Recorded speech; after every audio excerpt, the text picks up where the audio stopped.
da alırız. Diyorsun. Tekrar söküp mü saralım? Yok şey yaparız. Yarıya geldiğinde durdururuz. Yakınına gideriz. Oradan devam ederiz.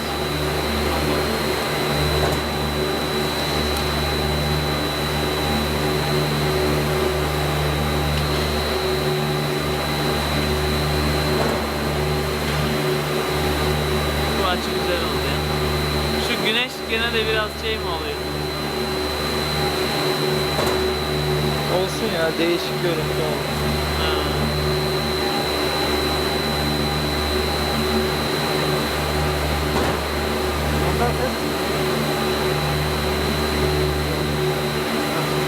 Şey ya.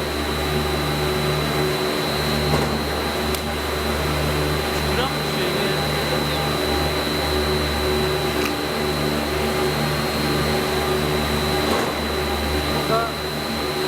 Yerde bir şey var galiba ya. Şöyle bir yükselti var yerde bak. Ön teker ona geliyor tam.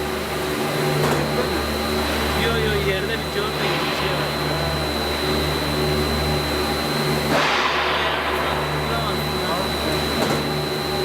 Durduralım bir.